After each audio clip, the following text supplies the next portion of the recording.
We're looking at a massive showdown between Olorishado and Bloblau right in front of the Golden King. Why did Bloblau suddenly collapse? What is the secret of the pregnant surrogate that has been blocked from the palace 3 times? And why is Olorishado accusing everyone of fake loyalty? Welcome to Crown Gist. If you are just joining this royal family for the first time, you are in the right place for the deepest updates. Do yourself a favor, hit that subscribe button and turn on your notifications right now. You don't want to miss the next update because this palace matter is getting hot. A short prayer for you. May every hidden trap set for you by those who smile with you be exposed, and may the truth always set you free from the hand of pretenders. Amen. In the land of the Golden Crown, we carry the weight of tradition on our shoulders. Out of deep respect for our ancestors and sacred ways of the land, there are certain names and deep rituals we do not mention directly to avoid stirring spirits. But don't worry, if you stay with me and follow the story closely, the meaning behind these fictional names will open up to you like a blooming flower. The tension in the land of the Golden Crown was so heavy you could cut it with a saw. For months, the news going round was that the Golden King had set a boundary, a strict 24-month rule that Olorishado was not to come anywhere near his private quarters. People thought she was sidelined, silenced and forgotten, but they forgot that a cornered lioness is the most dangerous animal in the forest. On this fateful afternoon, the Golden King was downstairs sitting with Bloblau. They were just talking, looking like the perfect picture of royal peace and quiet. But that peace was as thin as a thread. Suddenly, the heavy palace doors flew open with a sound like thunder. It wasn't the palace guards, it was Olorishado. She didn't come to kneel, she came to start a war. Her voice echoed through the rafters as she pointed a finger directly at Bloblau. "Fake submission, fake loyalty," she screamed, her voice trembling with a mixture of rage and pain. She didn't care that the Golden King was watching with wide, shocked eyes. She accused Bloblau of being a master pretender, saying that while she, Olorishado, is always painted as the villain of the palace, Bloblau is the one playing a dangerous game of hide and seek behind the scenes. The bombshell was this: there is a surrogate, a young girl carrying a pregnancy that has been trying to enter the palace for months. Olorishado claimed that Bloblau is the one using her high power and influence to block this girl and her mother from seeing the Golden King. The room became ice cold. You could see the confusion and the brewing anger on the face of the Golden King. Olorishado was ranting, saying that everyone celebrates when it looks like she has fallen, but they don't know that the Holy One sitting next to the king is shielding a massive scandal. She dared Bloblau to tell the truth. "Tell him why you told the guards to throw them out. Tell him why you are scared of what that girl has to say. Tell him about the 3rd visit they made just this morning."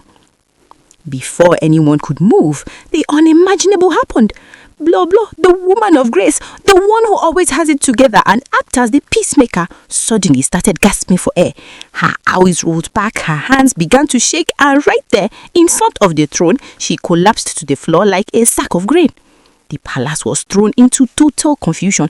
Guards were running, the Golden King was shouting for help, but Olorishado just stood there, looking at the chaos she had just ignited with a look of, "I told you so." The palace was still spinning from the shock of Bloblau hitting the floor. But if you think that was the end of the drama, my crowned guest friends and families, you are just getting started. You see, in the land of the Golden Crown, every smile has a price tag and every trip has a hidden agenda. The real reason Olorishado was breathing fire wasn't just about the pregnant girl. It was about the deep-seated OJ and the feeling of being replaced.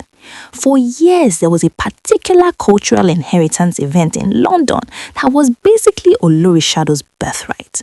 In fact, when the palace staff were making schedules, they won't even ask. They would just put her name there. It was her moment to shine, her time to represent the Golden King on the world stage. But this year, everything changed. The Golden King decided that Queen Naomi would be the one to fly to London. When Olori Shadow heard this, it was as if someone had poured hot oil on her skin. She cried, she pleaded, she even caused a massive scene involving a private jet, a drama that left the palace staff whispering in corners for weeks. She felt that Queen Naomi was stepping into her shoes, and what pained her the most was that Bloblau, the one who is supposed to be her sister and ally, was reportedly the one whispering in the king's ear, encouraging him to make that change. While Queen Naomi was preparing for London, Bloblau was sent to represent the king at an event in Akiti, and Dr. Elizabeth was sent to Lagos. Everyone had a place to go except Olori Shadow, who was left behind to handle the J festival inside the palace. To Olori Shadow, this was a calculated move to dim her light and make her irrelevant. She expected Bloblau to stand up for her. She expected Bloblau to say, "Kabesi, let Olori Shadow go to London, it is her tradition." But instead, Bloblau took her own assignment to Akiti with a smile and even started questioning Olori Shadow's attitude. They say Bloblau confronted her and said, "What is your problem? Why are you bent on causing trouble even when you know the consequences? We were almost at a point of peace, but you keep dragging us back." This was the ultimate betrayal for Olori Shadow. She felt that Bloblau had switched sides just to stay in the good graces of the Golden King. The resentment grew like a weed. Olori Shadow began to watch Bloblau's every move, waiting for the perfect moment to strike. And that was when she discovered the secret of the women at the gate. The girl and her mama, who had been turned away not once, not twice, but 3 times. She realized that while Bloblau was preaching peace and acting like the perfect wife, she was allegedly hiding something that could shake the very foundation of the Golden King's throne. The palace guards were under strict orders. If those women come back, throw them out immediately. And who gave those orders? Olori Shadow was convinced it was Bloblau.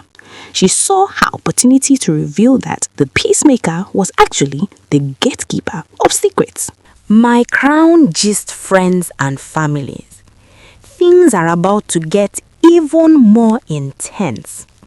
You see, the land of the Golden Crown is not a place you just walk into. It's not a supermarket where you can just walk in and buy bread. To enter those gates, you need an appointment, a clear reason, and the favor of the gatekeepers. And for a long time, the person holding the keys to who seized the Golden King was allegedly Bloblau.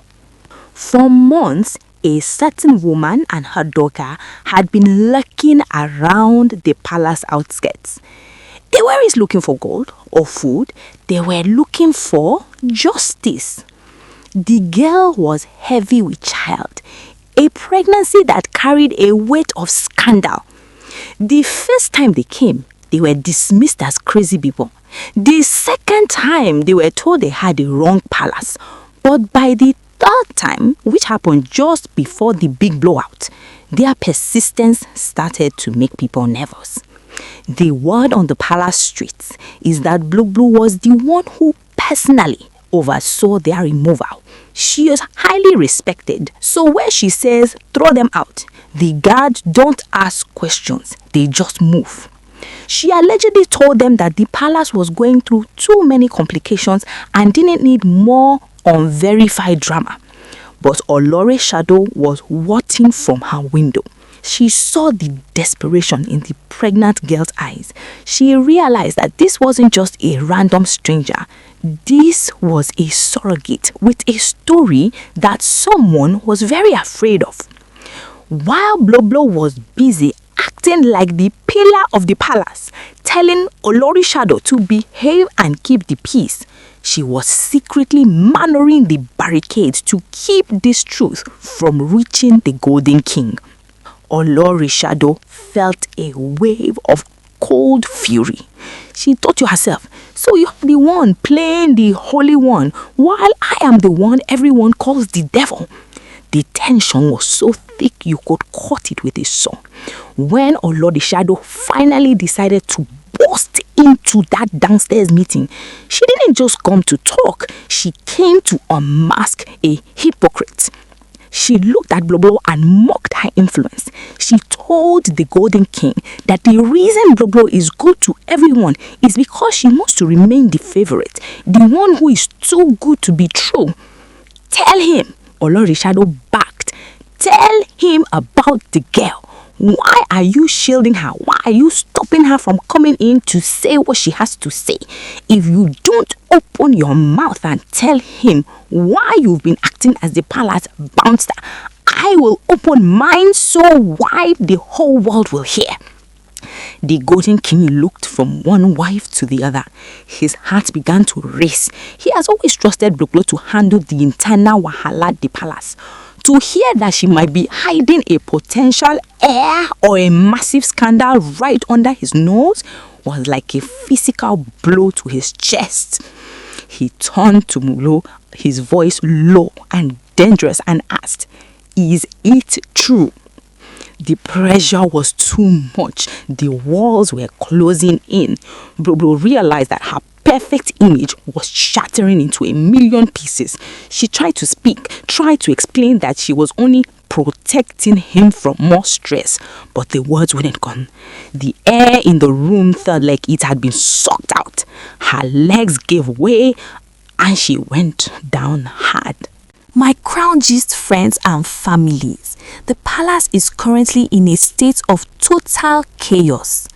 As Bloblau lay there on the cold floor, the silence that followed was louder than any shout. The Golden King stood over her, his mind racing. Was it a genuine medical emergency? Or was it the weight of a guilty conscience that finally pulled her down? The guards rushed in, lifting her up, but the questions remained hanging in the air like smoke. Olorishadow didn't move. She didn't offer a helping hand. She stood there like a statue of justice, watching as the woman who preached peace to her was the same person keeping him in the dark. But we must ask ourselves, what is the truth behind this pregnant girl? Some say she was a surrogate meant for one of the Ayabas. Others whisper that her connection goes much deeper into the royal bloodline. Why was Bloblau so desperate to keep her out? Was she protecting the king, or was it her own position as the most influential woman in the land of the Golden Crown? The tension in the palace has reached a level where the air is so heavy you could cut it with a saw. Everyone is walking on eggshells. Queen Naomi is away, Dr. Elizabeth is handling her own duties, and the Golden King is left in a palace where he can no longer tell who is a friend and who is a hidden enemy. This story teaches us a very deep lesson. Loyalty that is built on secrets is like a house built on sand. When the wind of truth blows, the collapse will be great. You cannot keep a fire in your pocket and expect your clothes not to burn. Eventually, the smoke will give you away. Olorishadow might be seen as the troublemaker, but in this moment, she has forced everyone to look at the cracks in the palace walls. A very important notice. My crown gist friends and families, please listen closely. Everything I have shared with you today consists of rumors and alleged information making the rounds on social media. These are unverified reports and should not be taken as absolute facts or serious information yet. We are simply following the conversations happening online. As more updates come, we will bring them to you. What do you think about Blognose collapse? Do you think she was really sick, or was it palace tactics to avoid answering the king? Let me know in the comments.